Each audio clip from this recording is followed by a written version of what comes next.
Hi guys, James at RampantLionReviews again for you today with another review. This one is a little bit different though. This is going to be my first ever homebrew review. Now these beers were very kindly given to me by Martin Bodin, who comes from Varberg, which is in Hallands, just a little bit to the south of Göteborg, Gothenburg here in Sweden. It's maybe about an hour or so away actually.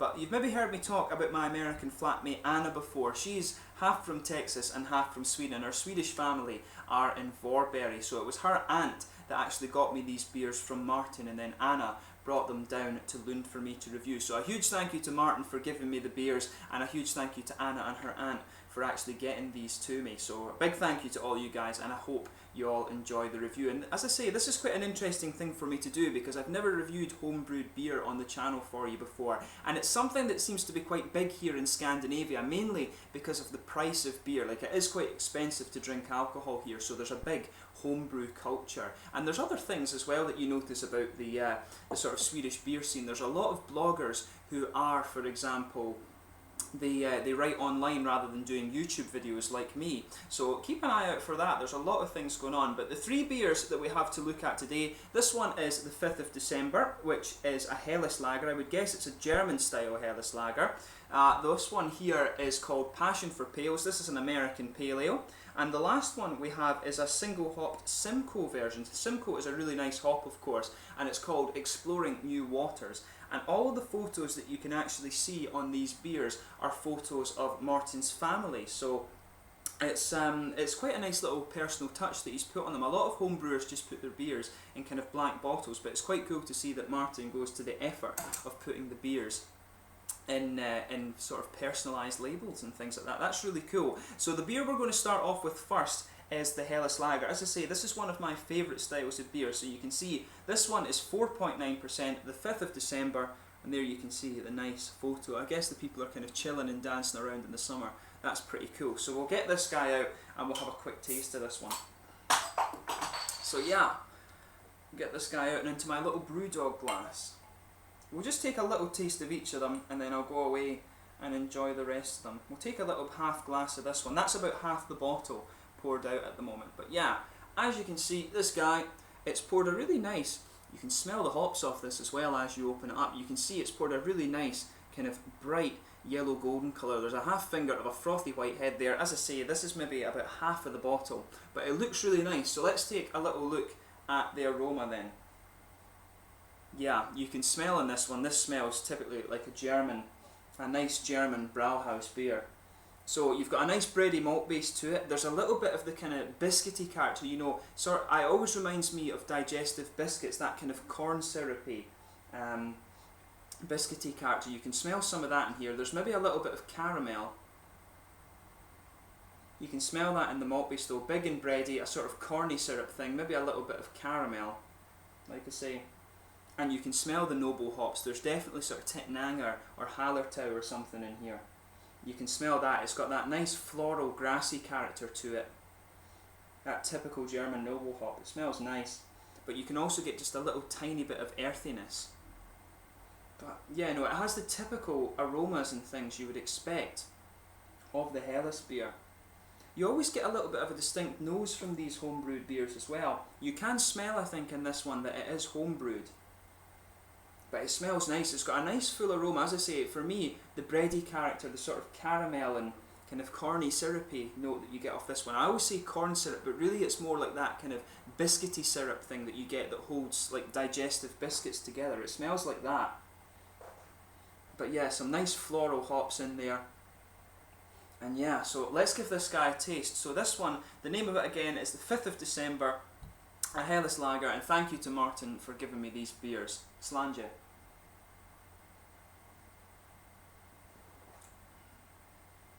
Oh, that's nice. It leans more towards the malt side, this one, definitely.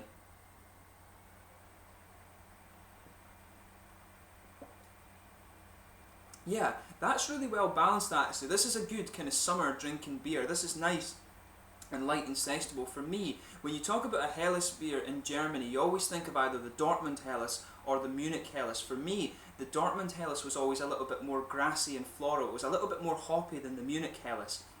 The Munich Helles was always a little bit more bready in my experience, and this one leans more towards that bready side of things. You can taste the nice Munich malts in there. It's got a big bready character in the malt base, this one.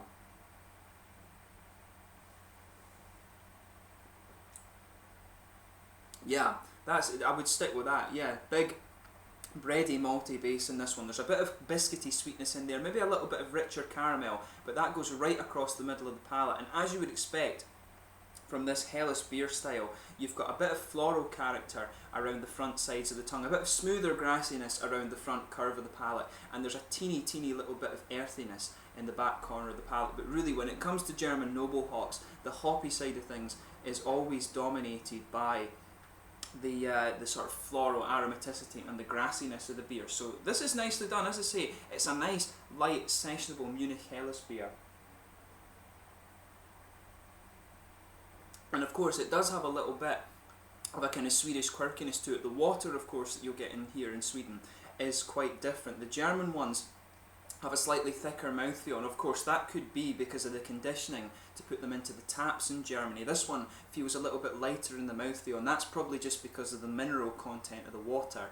I always find the same thing with Scottish beer, actually. But no, Martin has done a good job on that one. This is a nice Helles beer, nice and light and sessionable. This is good. Yeah. That's a good beer, there's no doubt about that. It's got all the things you would expect of the German Helles style. I would say it's fairly light bodied, maybe pushing the mid bodied category a little bit. There's a bit of an oily mouthfeel to it. There's a little bit of hoppy dryness, but for me, this one leans more towards the malt side. But that said, the malt and the hoppiness, they kind of balance each other out quite well. So you get a nice malty sweetness initially, then as the aftertaste progresses, you get a little bit more of the hoppy side of things. But yeah, that's a nice beer. So yeah, that is the 5th of December, the Hairless Lager from Martin in Varberg. Thank you. We'll try the next one. So this one is an American Pale Ale, and we'll see how we get on with this guy. So nice smoky opening again, and we'll get this guy out and into the glass. Oh, there's a bit more head on this one. You can smell the difference in this beer as well. That again is about half of the bottle. So we'll leave it at that just now. There you can see, I should let you see the artwork on this one too. You can see they've been out hunting, they've got the rabbits there. Yeah, nicely presented. I do have to admit, I quite like that, the kind of homebrewed touch and things for those little labels. As you can see, this one is a bit different in colour. It's more of a rich orangey amber. It looks like a typical IPA. There's a 2-finger head on this one, or a finger and a half I would say. It does have a little bit of haze to it. The carbonation is quite visible going up towards the bottom of the head there, but it looks really nice actually. The typical thing that you would expect from an IPA. So we'll have a look at the aroma of this one and see how we get on. Oh, that does smell nice. I think there's going to be a bit of a debate in my head with this one over whether it's an IPA or an American Pale Ale. Of course, the difference between the two is the malt to hops ratio. So it is a kind of, it is a boundary, it is like a scientific boundary. But to me, this smells like a straight up, it smells like a straight up American Pale Ale. There's some really nice hops in this one. You can smell some of the tropical fruit in there. I'm trying to figure out exactly what hop that is that's in there, because I do recognise it. It might be a bit of Cascade. There's a bit of grapefruit in there. There is a little bit of passion fruit. I mean, I do wonder if there is some Simcoe in this one as well, because this is a single hop Simcoe, this one, but I would guess that if he's done a single hop Simcoe, he probably likes Simcoe, and he's put some in here as well. You can definitely get some of the passion fruit in here. It's got a nice sort of passion fruity character. There is some juicier tropical fruit in there as well, which makes me wonder if there's a little bit of citra hop in there, because you can smell some of the juicier things, a little bit of peach, maybe not quite mangoes I don't think, but there's a nice tropical juicy nose to this one. I always like spending a bit of time smelling the aromas of this. Underneath though, on the malty side of things, there's a bit of bready character, some caramel in there as well I would say. Maybe a little bit of the biscuity side of things, a bit of that lighter biscuity caramel.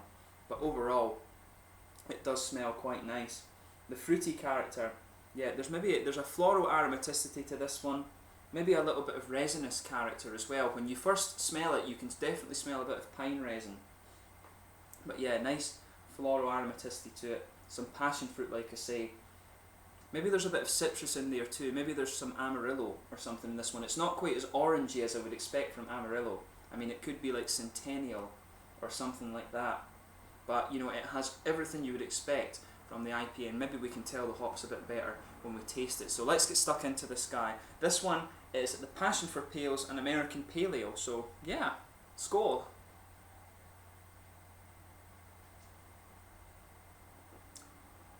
Oh yeah, that's good. That's a good quality beer, this one.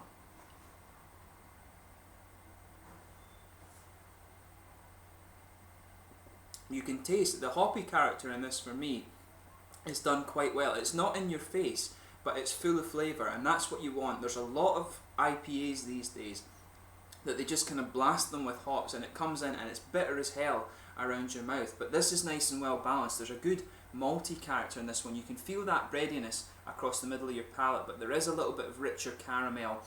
And for me, a little bit of kind of biscuity graininess in the middle of the palate too. You can definitely pick up that with this beer.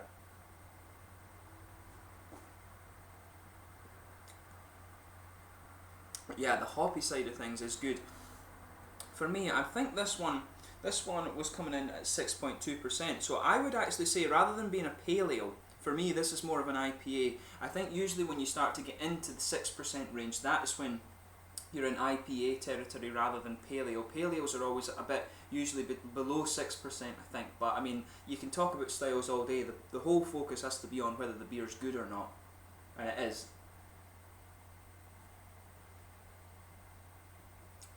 But yeah, the malt base in this is nice.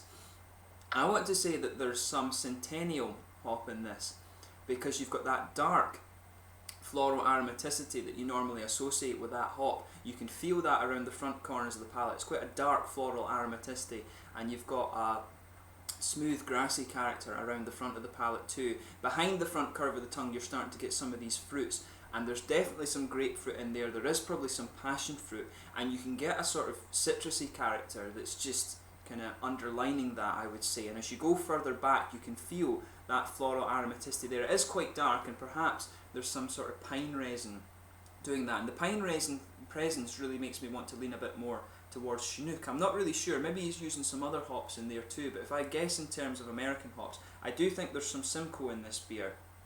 And I would guess maybe there is some Centennial or Chinook. You can taste the bittering hop in this one, and it is quite nice. But yeah, he's done a good job with this. The fruity character is quite interesting. It does, I should point out, it does smell different from how it tastes in terms of the fruitiness. As I was saying, I was getting some citra, almost citra characteristics out of this one, but it really does lean more towards the grapefruity and passion fruit and the kind of strong citrusy element in this one. But it's nicely done. That's the main point. It's a nicely done pale ale, and I would say this one, because of the alcohol content, because it's 6.2%, I think it does more go into the IPA category than the American pale ale. The APA usually is about 5%, I think. But that said, I've seen American IPAs that are like 7%, so maybe the definition is slightly different over in America from what it is in Europe, but it's a nice beer, there's no doubt about that. He's done it very well. Yeah, there is a little tiny bit of earthiness at the back corners of the palate here too, which is nice. You can pick that up right in the very back corners of the palate. But as I say, nice and fruity, a good floral aromaticity, a bit of pine resin in there too. The floral aromaticity is quite dark, and some nice grassy character as well. But overall, it's another very, very nice beer. So let's drink up the last little bit and we'll get on to the last one here. I'd say this is mid-bodied, this beer. There is a little bit of alcohol warmth, and I do find with homebrewed beer, you tend to get the alcohol warmth coming out just a little bit more. But it's very nicely done, mid-bodied, a little bit oily once again. There's a good balance between the hops and malts, but as you would expect with this beer, it does lean more towards the hoppy side of things. So yeah, that's another good beer, no doubt. This one is the Exploring New Waters, an American Pale Ale, single hopped with Simcoe. And this one's just a little bit stronger, 6.3%. If I'm not mistaken, the bottle cap on this one is from Meerbachsöl, which is a brewery who I reviewed a smoked pills from not that long ago. I've seen that bottle cap, that's definitely a Swedish brewery's bottle cap. I'm sure of that, and I think it might be Merbach's. I may be wrong, but yeah, I think this is the one.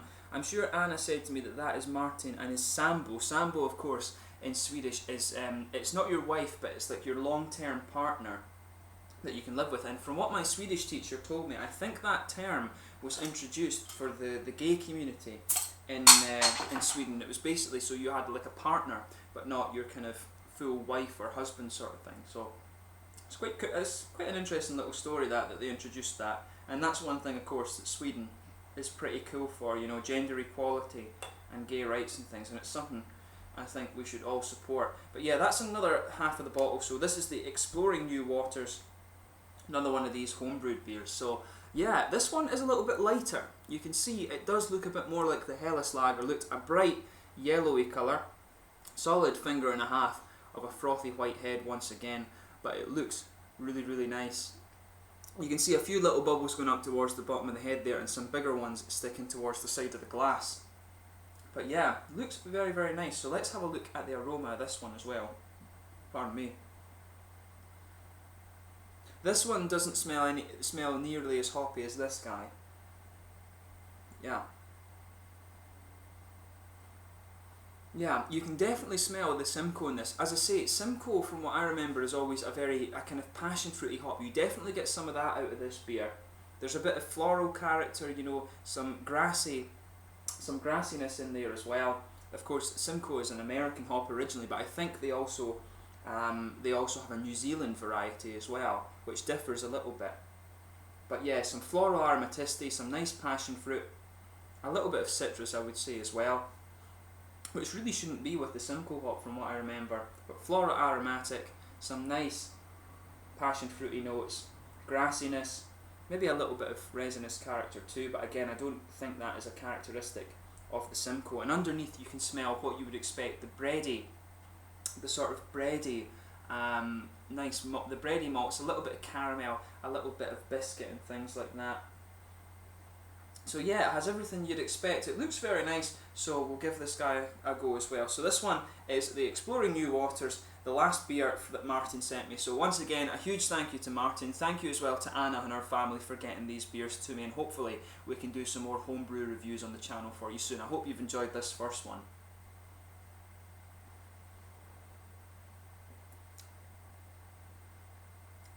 That's nice. You know, this one is a little bit, compared to this one, this is a little bit more sessionable for me. You know, this one is it's almost like you have this one, which is the very sessionable beer, the Hellas beer.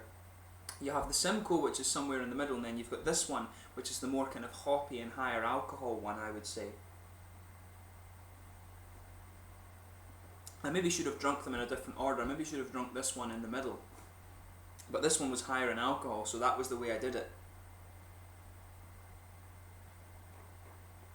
But yeah, this one is as you would expect. Single hop beers are always quite interesting because they usually when you have a single hop beer, it has to be more, it has to be a bit better balanced than if you use multiple hops, I would say. But there, of course, there is an art in multiple hop beers on actually finding the balance between the hops. But to make a really good single hop beer, you have to get that good balance between the malt and the hops. So it is quite good practice for a home brewer to do that. But this one, again, Martin seems to have a bit of a kind of trademark malt base, and it works well. You've got the bready character again, a little bit of biscuitiness in there for me, some caramel, but I think the caramel on this one is a little bit less pronounced actually.